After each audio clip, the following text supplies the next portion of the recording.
I Hate the News is the weekly news bulletin from I Hate Politics podcast, a show about a human activity we love to hate. I am Sunil Dasgupta.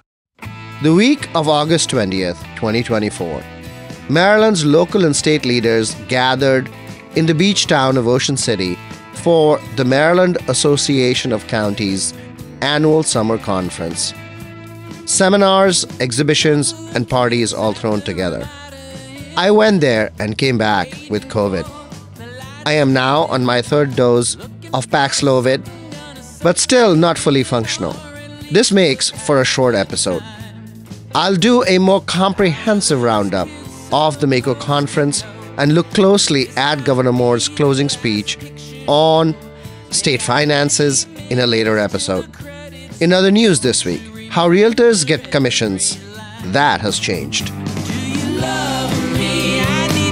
For sure, 'cause I'm dying out here waiting for the cure. Do you love me? I thought I know by now. It's been way too quiet since the circus left town.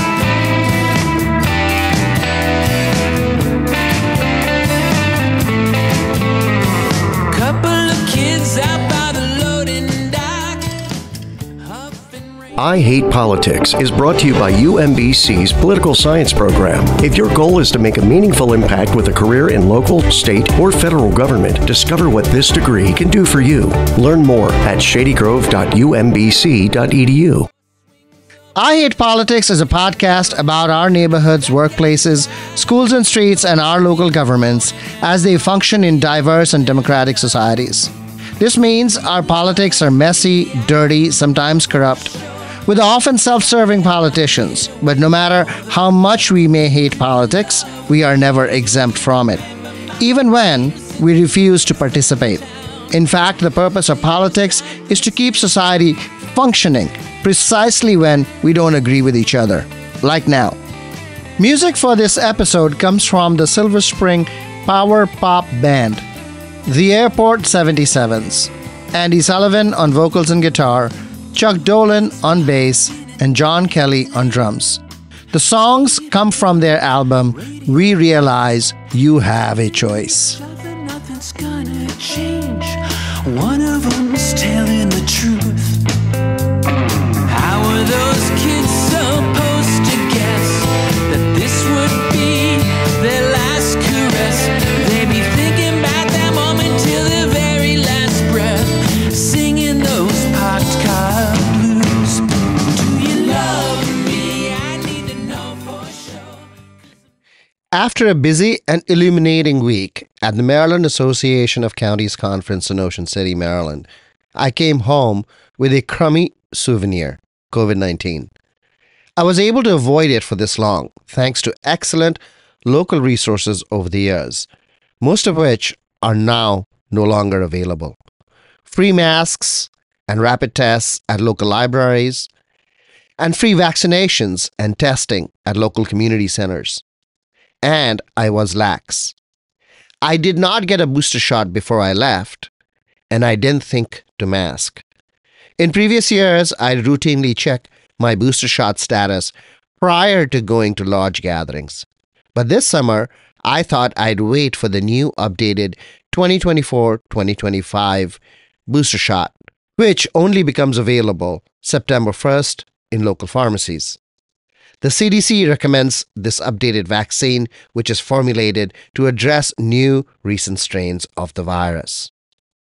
At MACO, I learned about the end of another pandemic-era prevention strategy, wastewater testing, which revealed COVID-19 spikes in local population before we begin hearing anecdotally from friends and colleagues about who had tested positive. The state of Maryland had ended the grant program that supported wastewater testing for COVID at the end of the last fiscal year.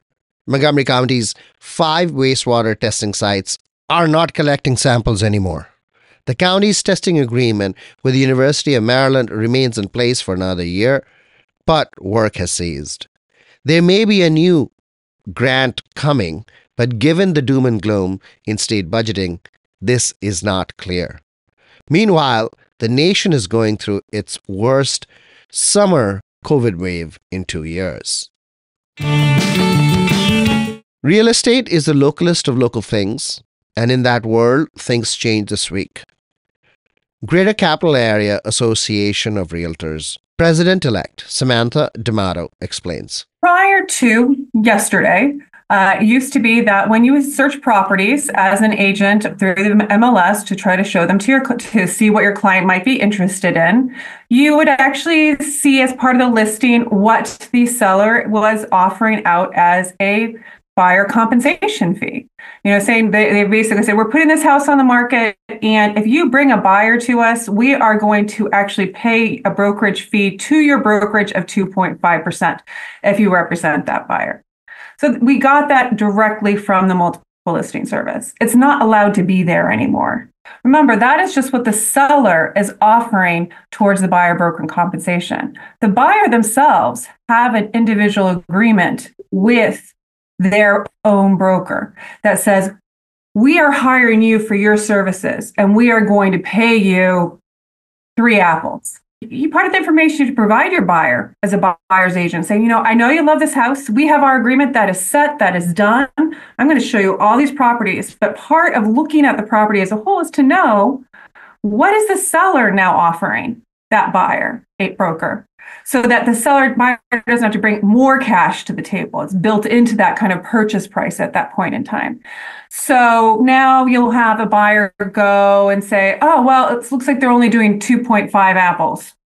I might have to bring half an apple at closing. Because remember, that agreement is for 3 apples, right? So that is what the buyer still owes their client. The seller's going to have pay 2.5. At the same time, what the seller is offering, that's a starting point. I think you're going to see a lot more negotiating and a lot more outside the box thinking on how these fees are going to get paid amongst parties. There's always going to be that negotiating, as there always has been, between the listing agent and the seller for what that value is, for what the listing brokerage is providing to the seller. And that value gets set. And then what the buyer agent is going to be negotiating with the buyer, what that buyer brokerage fee will be. Okay? Because again, it is about, you're hiring, and that is about hiring somebody for their services, those first conversations. The second conversation is about the entire package of buying the home. And the nice thing is that these things are set aside at the beginning. The negotiations are just about the home now. Right? And the entire package. It's not about, oh, well, my agent's only going to get 3 apples at this point. And I said I give them 3.5 and a watermelon. I want a watermelon. That's Samantha D'Amato of the Greater Capital Area Association of Realtors, known commonly as GCAR. On the renting side, following new laws passed by the Maryland General Assembly in 2024, there will be an addendum to the standard rental agreement that provides information on renter protections. That ends the shortest I Hate Politics episode. I'm signing off to recuperate. I'll be back with more as soon as I can. In the meantime, may you stay happy, healthy, and connected to your local communities.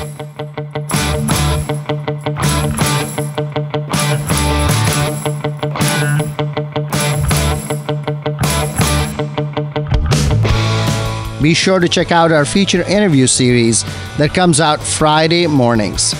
I Hate Politics is produced by me, Sunil Dasgupta, and assistant producer, Adama Gay, with support from the University of Maryland, Baltimore County. I direct UMBC's political science program at the universities at Shady Grove in Montgomery County, where, among other things, we explore and learn about politics, government, and society close to home. Music for this episode comes from the Silver Spring Power Pop Band, The Airport 77s, Andy Sullivan on vocals and guitar, Chuck Dolan on bass, and John Kelly on drums. The songs come from their album, We Realize You Have a Choice. There's one good thing about